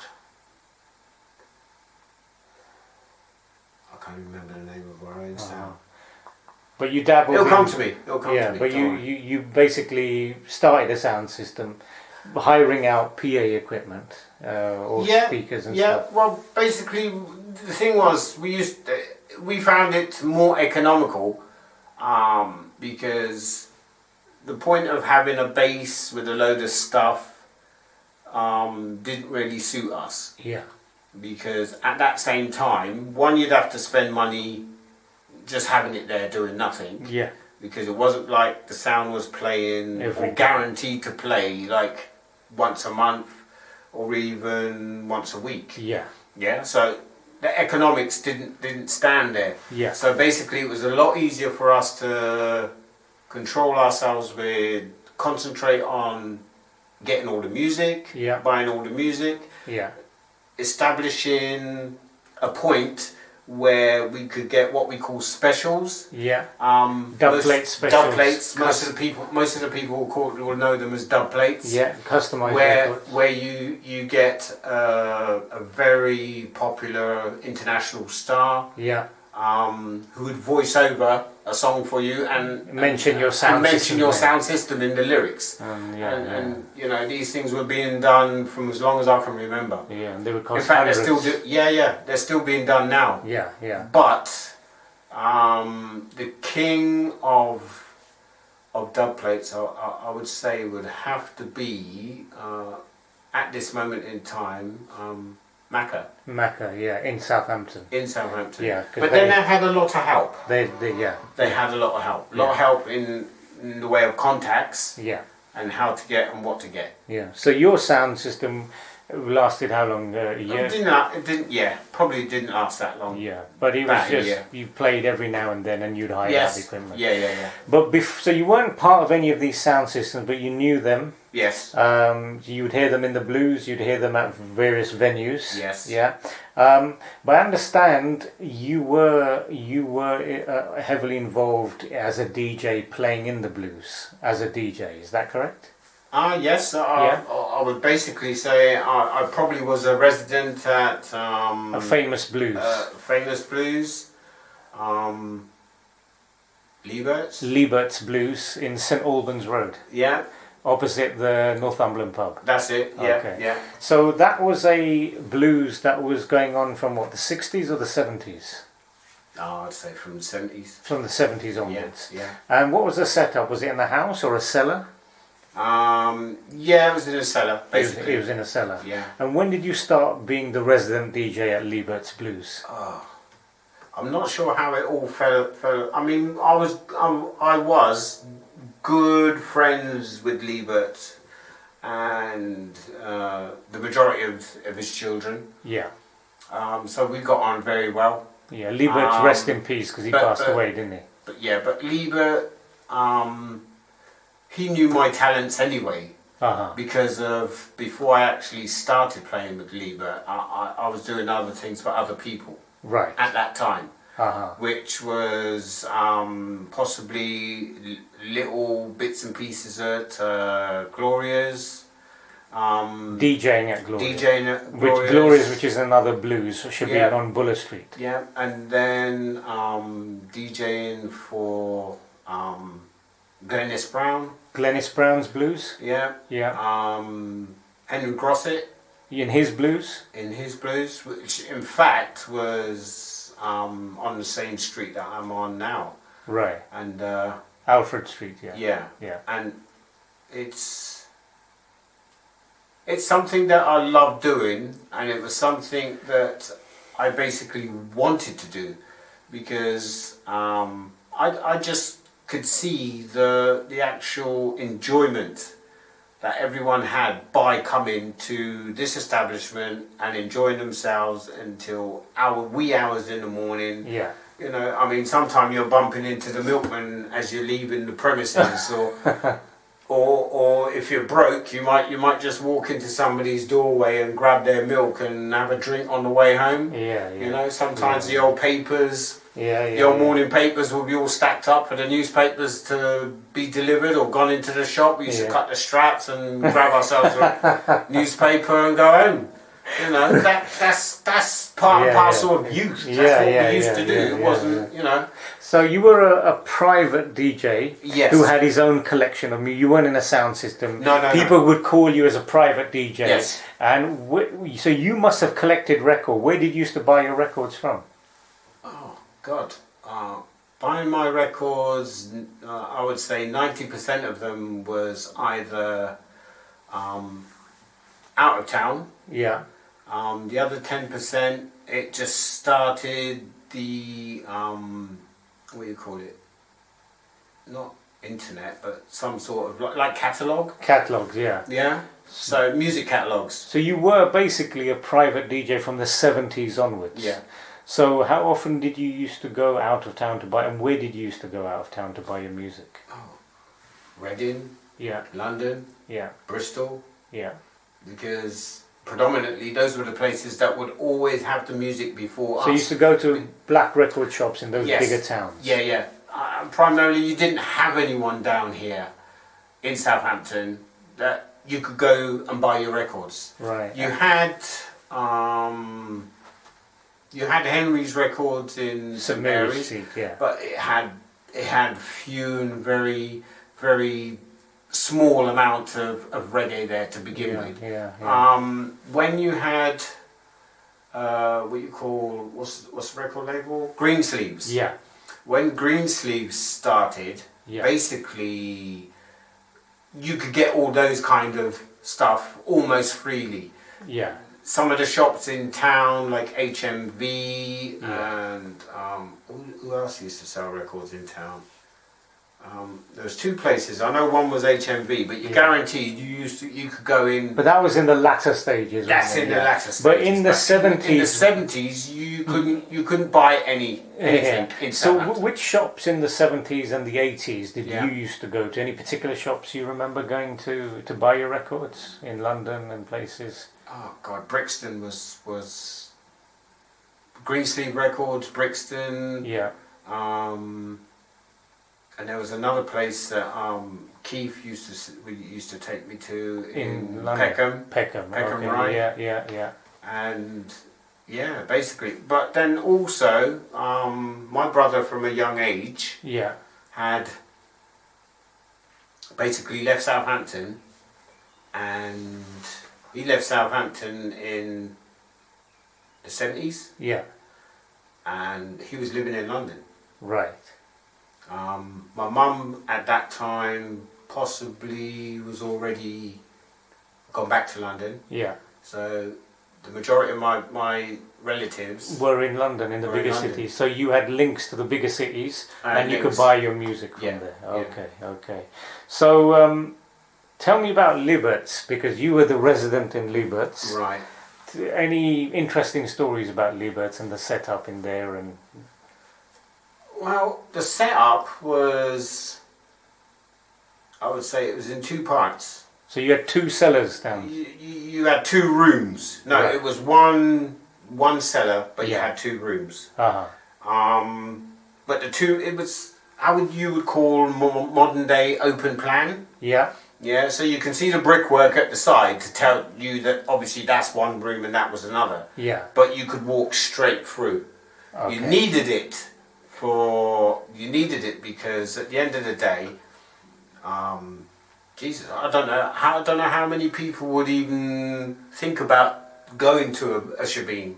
Because of health and safety reasons. Not even, yes, health and safety. But claustrophobia? No, that didn't bother anyone. Ah. That did not bother anyone. Yeah. If the place was packed, the better the vibe. Yeah. Yeah.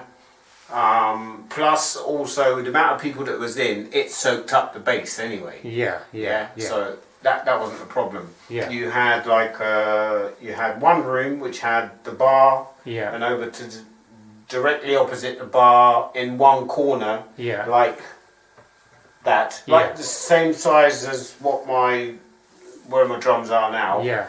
That's what I had to work with.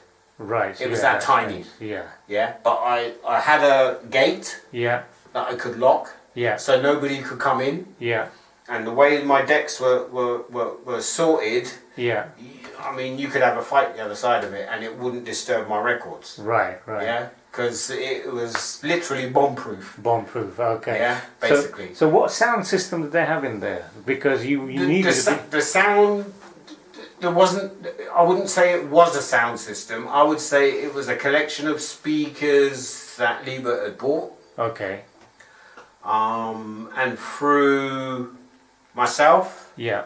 How we wired it and everything else, it was all down to me. Right. So they were his speakers. They were his speakers. They never. Once they were in there, they never came out to go anywhere. Okay. That was it. That was it. They stayed in there. They stayed there. Yeah. It was an in-house sound system. Right, and it was powerful. Oh God, yes. Right. Yeah, it was powerful because yes, I was operating it. Yeah. But if I said to Liebert, this amp ain't staying, blah blah blah, we need another amp. Yeah.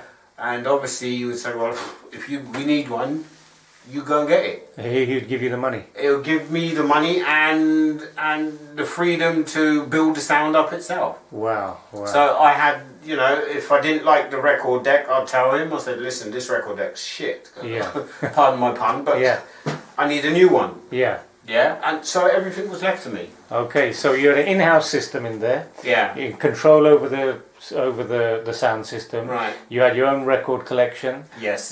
You would play in there, and so obviously you used to start from night time and go on till early morning. Well, to be honest, it always ended when it was just you and the bar staff. Yeah. And so tell us some interesting stories about Liebert. Some stories that, obviously Liebert, rest in peace, has passed away.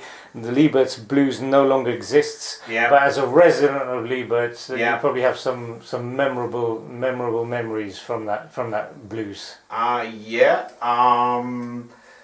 I have actually seen the odd crazy shenanigans that actually goes in that happens in the dance itself.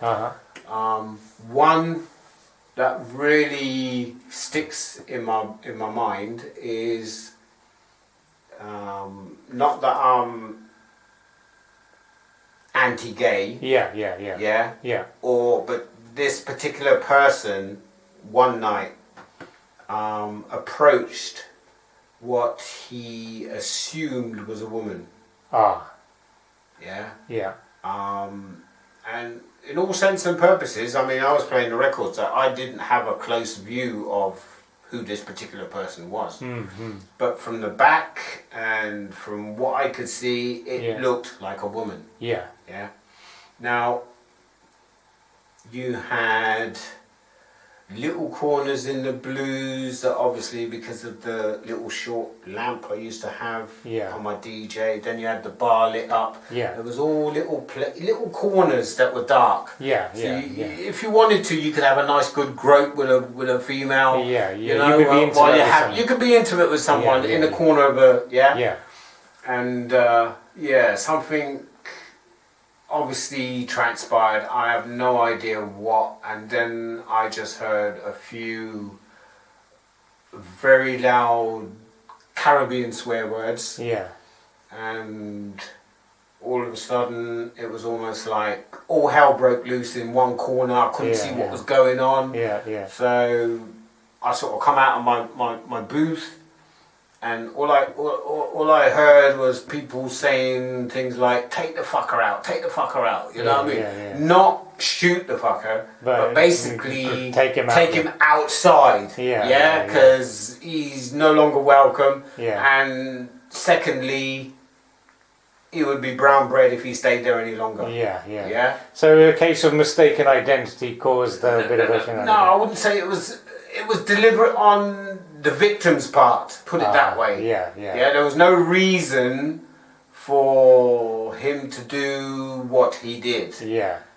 And basically, in layman's term, he was being seduced. He was being, he was being played. Yeah. But also, he was the player. Yeah. So without telling somebody what his gender was, he made the mistake of not doing that. Yeah. So obviously somebody grabbed some part of him and then found he didn't have what he was supposed to. Okay, all right. And all hell let loose. Yeah. So obviously that things like that happen. I mean, what was the crowd like in Liebert? Was it mainly black or was it mixed? It wasn't mainly black. No, it was mixed. It was mixed. So it'd be half black, half white. Sometimes it could be mostly white. It depends. White. Okay. It really depends. It wasn't like Glorious was mostly black. Yes, to a degree, but at the same time, Glorious was, I would say Glorious was more of a specialist place. A chill out place. No, when I say specialist, I mean, if she didn't know you, you couldn't come in. Okay. Whereas in Liebert's, anyone could go there. Anyone could go there. Okay, and that's why it was more of a mixed crowd because people from outside the area could freely go into Liebert's, no questions asked. Yeah. So, contrary to popular belief, Liebert's blues wasn't all black. It was sometimes half-half. Sometimes the black people were the minority in Liebert's blues. Okay. Yes. But the music policy was always reggae. Always the same. Always black. It was always black music. It was all black music, basically. Okay. So that was Liebert's blues. I heard also some famous personalities came into Liebert's blues. Oh my God, yeah. What famous personalities did you see as a resident DJ there? Okay. All I will say is the names of the profession. Okay. I'm not going to divulge any names. Yeah. But boxing. Okay. Famous boxer. Boxers. Yeah. White or black? White. Okay. Famous white boxer. Yeah. Snooker players. 2 snooker players? No. More than 2 on different occasions. And these are national UK. These are national. These are people that everyone knows. Yeah. Everyone knows. Yeah. Whether they're alive now or not is insignificant. The fact that they're there, and you had footballers. Famous footballers. Black, white. Both. Yeah. Basketball players. Right. You had a few what I would call, I suppose it is a slight disrespect, but I'd have to say B actors. B actors, okay, yeah. Actors on screen that you would know, but obviously not the really top big. Yeah. Right, so you had famous personalities just walking into Liebert's because they knew it was an after hours place, and this was in the 80s. Yeah.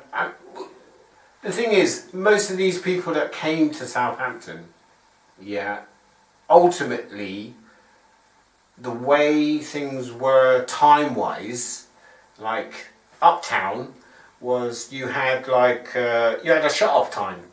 So you're talking back in the day, most of those clubs were shut at 1 o'clock. Not like now, where they could stay open until 5:30, 6 in the morning. Yeah. And the only reason they've done that is because to stop what we used to do. So there's no illegal entertainment because the mainstream entertainment you can have the length of hours that you want now. Whereas back in the day that didn't exist. Right. So obviously and we were guys that obviously when we started partying, you're talking about 10:30, 11 at night. That's when we're starting. Some people are looking to come out and go home to bed. by midnight at that time. Yeah. So no, that wasn't for us. So Liebert's was quite a lively blues. Out of the area, would you say, where did most Afro-Caribbean people go? Which blues was the most favoured with the Afro-Caribbean community? Right. Well, I don't think there was a favourite. Yeah. What I believe is that you had a volume of people. Yeah. Yeah.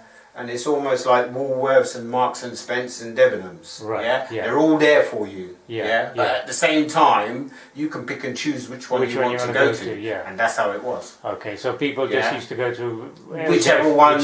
Yeah, like. Whichever one. In some cases, people used to go to all three. Are you like a Shebeen crawl or a pub crawl? Yeah, and not generally on purpose. Yeah. But at any given time, you go to one place, that place would look half empty, so you think, oh no, I'll leave that. I might come back there, but I'll leave that and I'll go to this place. Yeah. And it's the same thing. Okay. That's how it worked. And so apart from you DJing Libbert, were there any other DJs that DJed at the same time as you, or was it just you on that night? Because I know Macca played in Liebert as well a couple of times, a few times. Well, to be honest with you, Briggy was, I would say Briggy was the one that was most fascinated by what I was doing. Okay, so he learnt a lot. His Briggy mix from Macca Foundation Briggy, sound. You ask Briggy, he'll probably tell you probably say that I learnt my trade from Eggie. From Eggie, because you were older than him, obviously. Oh yeah. And so he obviously observed what you were doing and learnt a lot from you. He learnt a lot from me, and at the same time, there was times when he could play when I was like involved with a lady in the corner of the room having a nice old, having a nice old dance and God knows what, or just, knocking back some of the drinks. To be honest with you, I used to drink special brew. I can't touch the stuff now. I don't know how I did when I was a youngster. Yeah. Seriously, I put one can to my mouth a few months ago and I spat it out. Jesus. It's a different thing then. But it's a different thing, as time changes. Oh, yeah. But I also hear that a lot of Afro-Caribbean guys used to come from out of town to the blues in Southampton. Where did these Afro-Caribbean guys come from? Midlands, Bristol, London. Yeah.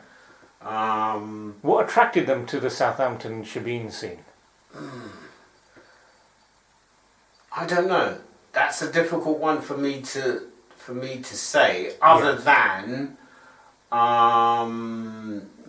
the females of Southampton, it was almost like it was a different thing altogether. You mean there was a lot of females? Yeah, you had a lot of females that wanted to actually. They got bored with the local guys, man. So basically, you're talking about there was an interest in Afro-Caribbean guys in Southampton. Yes. And because the local community was so small, yes, and there was like girls from Portsmouth and Southampton and Bournemouth who were into the reggae scene. Yeah.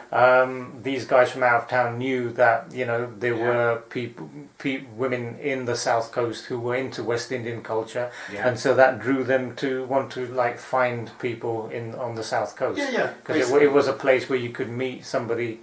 And the Shebeen scene was there as well. Yeah.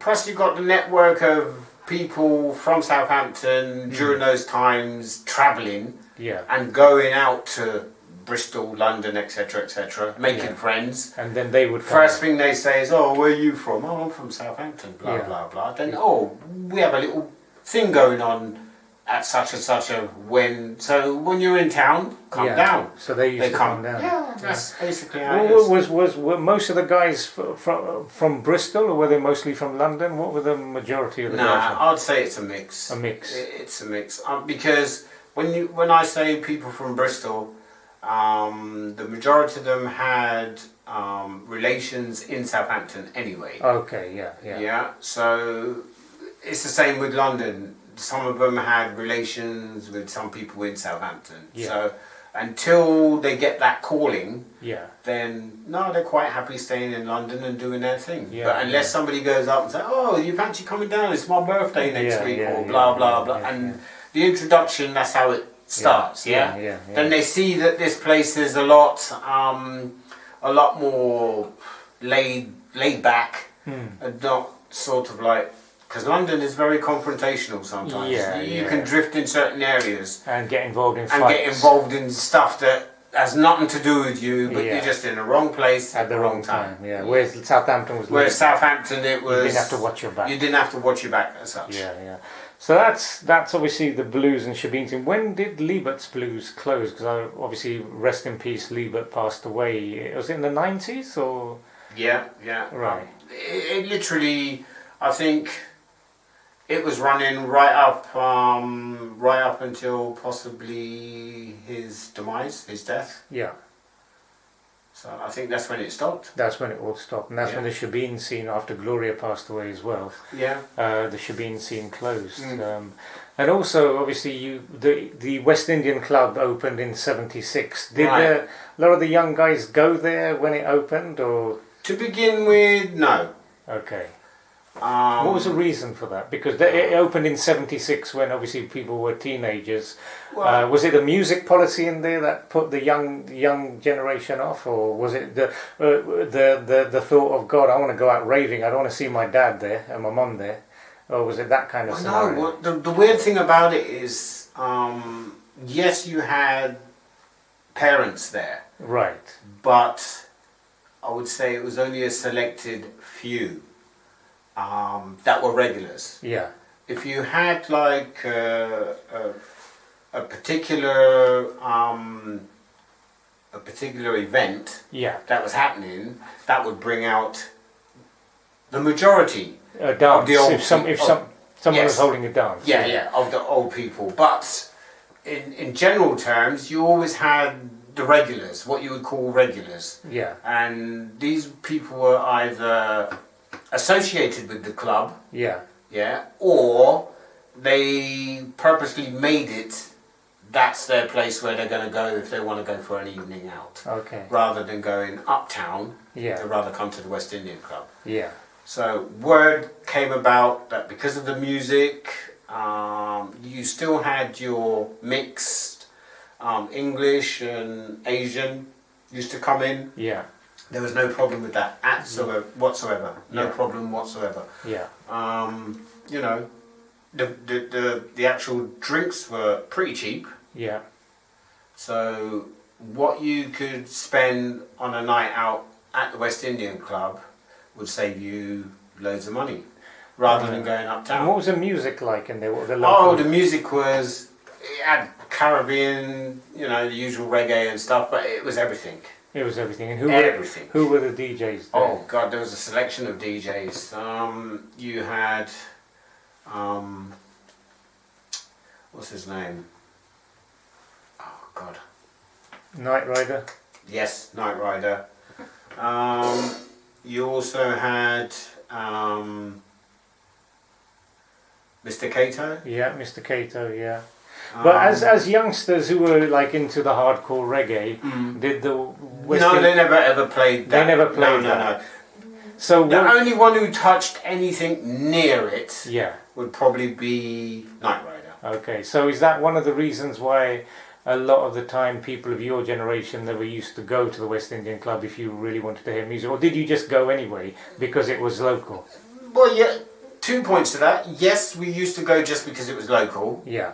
But secondly, you felt more comfortable. Yeah. And you knew 9 times out of 10, most of who you wanted to be with at that time was at the club. So you would still go there, even though it was like the music wasn't as hardcore as what you're used to. Yeah. Yeah. Yeah. I mean, if you had finances, you jump in a car, or you hire a car and you bugger off to Birmingham, Bristol, London, whatever. Yeah. Most of us used to still do that as well. Yeah, yeah. But you still used to go to the West Indian. Oh yeah. Yeah. And local, there were no black pubs, but there were pubs where West Indian people used to meet up, where the clientele were mostly, or a lot of the clientele were Afro-Caribbean. There were a few people that attempted to run a pub. Yeah. Henry Grosset was one. Yeah. Henry Grosset had the... Is it the Glebe? is it the Glebe? On Northern Road? Yes, yeah. He tried to run that. He tried to run that for a few years. Yeah. You've had quite a few Asians. Yeah. Asian people that I know that have run pubs. Yeah. So which I can't remember any other Afro-Caribbean person. Yeah. But which was the pubs, regardless of who owned them, where the majority of Afro-Caribbean people would meet at the beginning of the night? You know, when you what were the main pubs, the main gathering places? In the area, I'd have to say the Northumberland pub. Yeah, owned by Reggae. Yeah. So that was the main like Afro-Caribbean pub. Yeah. If you wanted a quiet pub, then you went to the one on Clovelly Road. Queensland. Yeah. So those two pubs were the pubs where West Indian people used to gather. I would say so. Yeah. And the Northumberland pub, we could do a whole interview on the Northumberland pub. Yeah, but then you also had like there was a few that used to go down to, is it the Kingsland Arms? On St Mary Street. On St Mary Street, right next to the market. Yeah. There used to be a few West Indians that used to go there. Yeah. But if you like the front line, most towns have a front line. Yeah, whether it's a pub or it had to be Northumberland pub was the front line. Yeah. Because most towns have a front line, whether it's a bookies, a betting shop, a pub, a cafe, a road.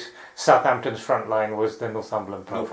Yeah. And when that closed, I think everyone started going to the Queensland on Clovelly Road. A few did, but to be honest with you, I only popped it there now and again. Yeah. Because the vibe, the atmosphere wasn't the same as the Northumberland. Yeah. You know, the Northumberland had a unique vibe to it. Yeah. And it was almost like like a call centre. You guaranteed if there was something you needed or you needed to see someone. You know, back in the day, sometimes you didn't have phones, but you knew where a person was going to be. Yeah. So that's where you went. So you went to the Northumberland pub. Yeah.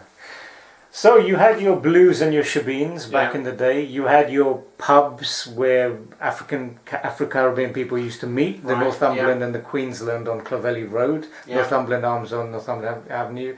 You had obviously the West Indian Club, which you used to go to, and then to end the evening you had the Shebeens, which was obviously there as well. But I also understand you did get involved in the pirate radio scene, because there was no obviously black music playing. So when the pirate radio scene, PCRS, were you involved in that? I would have to say yes. I'll put my hand up to that. Yeah. I was part of it. Yeah. Because of my love of music and what we weren't properly having the airtime on the mainstream radios. They weren't playing the black music. They weren't playing what we wanted to hear, basically. Yeah. So I'm not even sure how it all started, but I'm pretty certain it was probably Jimmy that started it all. Yeah. We had some wacky places where we actually set up the station. Yeah. One place was a top flat in Albion Towers. Wow, in St Mary's. In St Mary's. Yeah.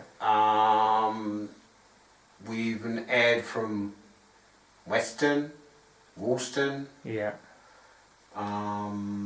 Millbrook. Yeah.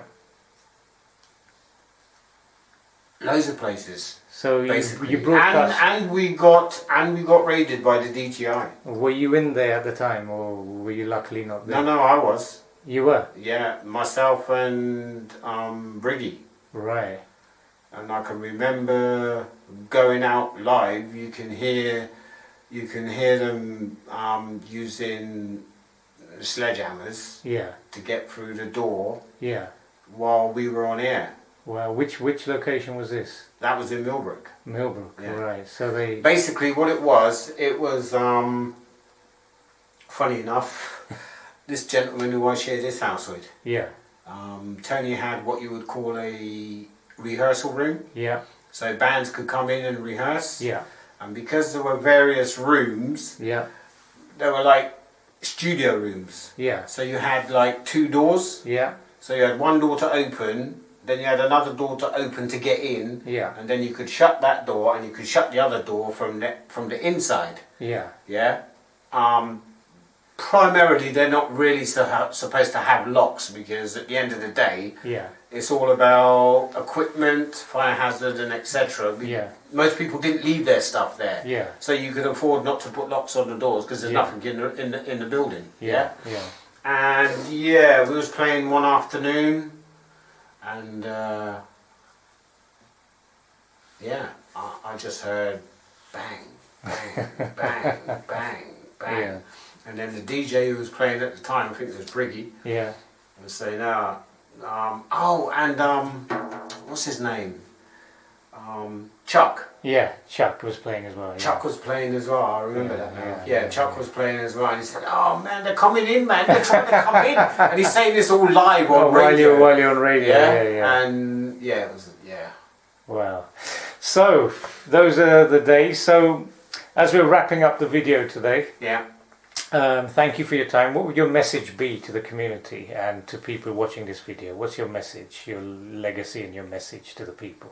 I don't regret anything that I've done. Yeah. Yeah. Simply put, we had to make our own lives. Right. Yeah. So what would your advice be to the public?